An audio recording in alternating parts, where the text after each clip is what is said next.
Hey everybody, Kyle Gillette here. Welcome to the Hey Bellingham podcast, where we celebrate all things Bellingham. Each episode, we chat with local business owners, artists, musicians, and other community members to learn about their stories and what makes Bellingham so special. We also share tips on where to eat, drink, and play in our beautiful city. Whether you're a longtime resident or just visiting, Hey Bellingham is the perfect way to get to know your community better. So sit back, relax, and enjoy a listen. Cheung, can you please introduce our guest today? Yeah, sure. Today's guest is Michael Blaney. He's the owner of Groundbusters Northwest LLC.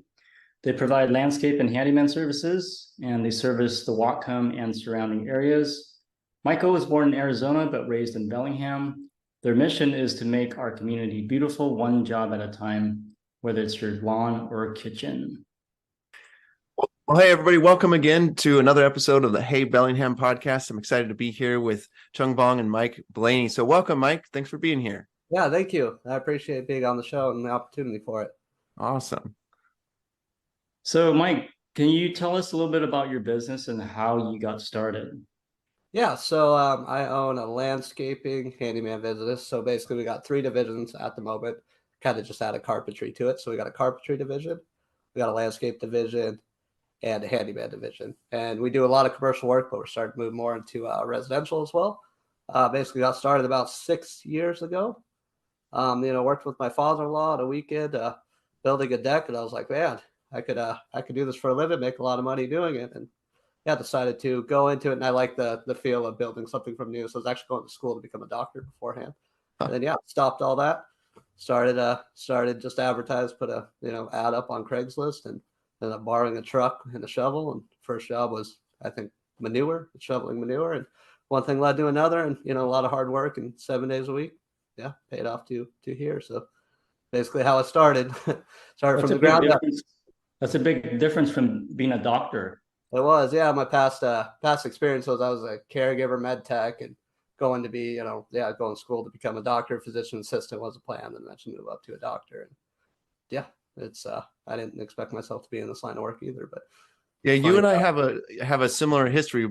Both worked at Spring Creek Senior Living, not the same time, but we both worked there. And I found that out when we were chatting a while back, and I was like, wow, that's crazy. We both were there. But what's interesting is you started your business by shoveling crap. Yeah, essentially, yep, that was it. Yeah, and I was so excited about that job too. I remember this guy. His name is Jaime, and I actually still work with him today. And it turned out that he was in charge of one of these property management companies, so it led to a good road. But yeah, I was so excited to shovel crap essentially. And Marcelo at the time was my partner, and I called him super excited, like, "Hey, we need to borrow your truck." And then he didn't want to put crap in the back of his truck, but convinced him to do it. And yeah, made, I think it was like $60 off, and not a lot of money, but yeah, it's funny how things work. Yeah, you can literally say you've shoveled crap to get to where you are now. So I did. And before that, I was working at a septic company. So I'm actually, sucking up crap. So wow.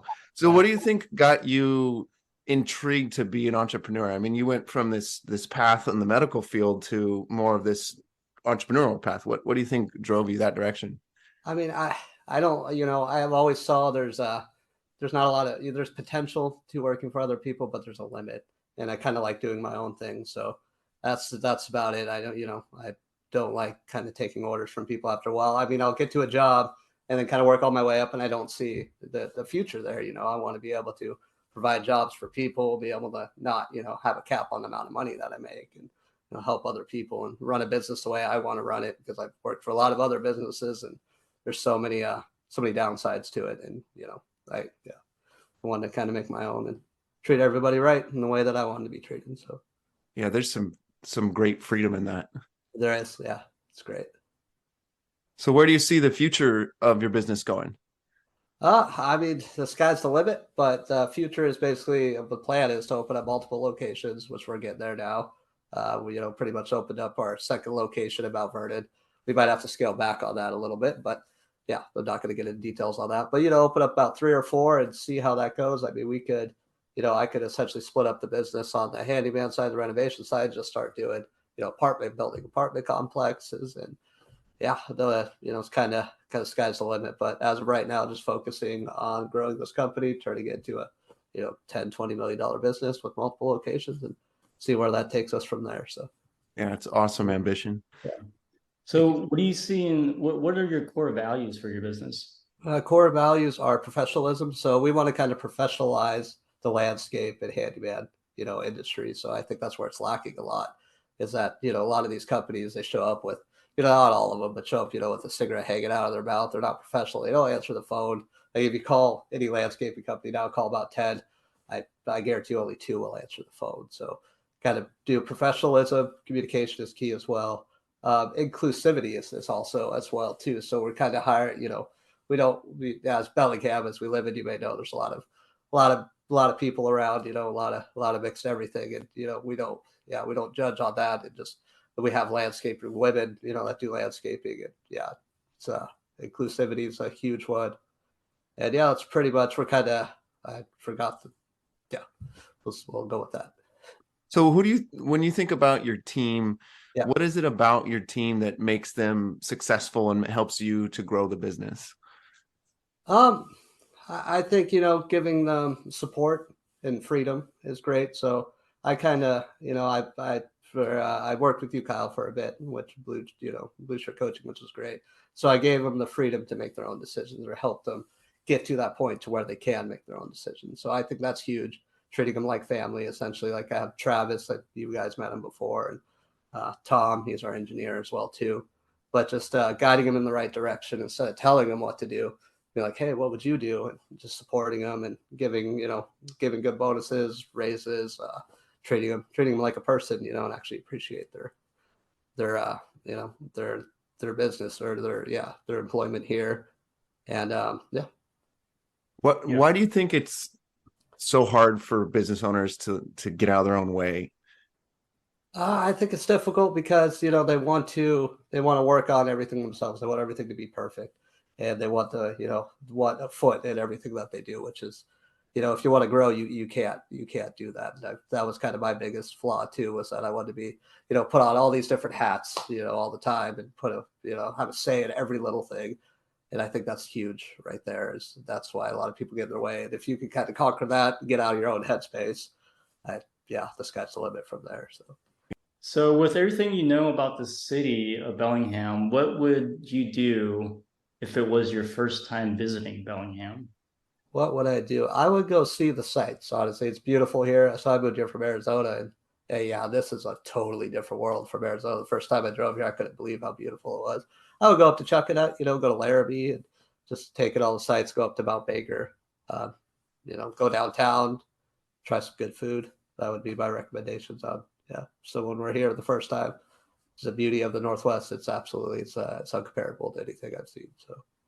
Do you have a specific restaurant you recommend in Bellingham or in Whatcom County?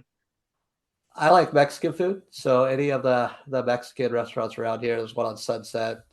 That's great. El Gatado, I believe it is. And Mi Mexico is my favorite as well too. You know what? I had some good luck here with Mexican food. I would agree. That's a good choice. Yeah. When you said driving, first coming in here from Arizona, I moved here from California, 9 years ago now. And I remember coming up the 5, just as you get into whatever the first lake is, can't remember what the name of it is for some reason. Anyway, just as you're getting there, and it was like so green, so ridiculously beautiful. And I'm like, okay, it might, because it was raining too, which was a little bit annoying because coming from California, it doesn't rain. And Arizona. Yeah. So, but it was just like so green and beautiful. So you're right. Like there's just something about it. It's a total different appearance compared to where both of us originally came from. It is. Yeah, I remember driving up Chuckanut. So our first house was at Chuckanut up there. I couldn't believe what I was seeing. It was raining as well. And yeah, just the green, the smell of it. I'm used to smelling pollution in Arizona all the time, Yeah, to actually be able to breathe fresh air and smell, I couldn't believe it. I love the Chuckanuts. It's so beautiful up there. It is. It's great. So does the Chuckanucks include Pine and Cedar Lake? Is that part of it? Do you guys know? I think so. Yeah, I think of it as that, when people go, when you do your hikes, you're kind of going to the Chuckanuts. Yeah. Those hikes. When I was training to climb Shasta last summer, and in the fall, in the winter last last year. I was training for it, and I remember climbing up Pine and Cedar and then taking that little side trail that it has, so you get a view of Mount Baker. And it was like 5:30 in the morning, and so I'm climbing up, and I walk into the outcropping of the rocks, and you have the trees on both sides of the rock, and you can walk out to the rock, and there's no obstruction of view whatsoever. The sun is rising, it's clear, it was gorgeous. Well, So I don't know if 5:30 is early. I don't think anybody's up there at 5:30. no, I was by myself. It was which I like, because over there, like if you're in the middle of the afternoon on a nice day, you're saying, "Oh, hi, good day, nice day, everybody. Oh, good, this is a good hike," and Yeah. which is fun. But sometimes being in the mountains alone is better. Yeah, I would agree. So, Michael, back to your business for a second. If you were starting your business again, what would be one thing you would do differently? I would put systems in place from the very beginning. Because I didn't even know I came into kind of this business not knowing anything about business, that's key. That's what's been able to grow it this past year, is having systems in place. Yeah. What do you think the impact has been on your business since you got them in place? Like how big of an impact has that had for you? I mean, it's been huge. I could actually step away from the business, and I mean, the cash flow has been a lot better. It's just every little part is structured now, so people know their actual job. They're not wearing multiple hats. It's the biggest accomplishment I think I've made in this business to grow. Is putting systems in place, and they're not perfect at the moment, but we're getting them all developed. Yeah, I don't know. the recommendation. Why is it that people struggle so much to do that? I don't understand. I automate, like from the beginning. For me, it was like system. It's just maybe the way I think. But almost every client I work with, there's something broken as it relates to that, or there's nothing whatsoever as it relates to that. And I've never have understood what's going on there. Why that's missing. It's kind of funky to me.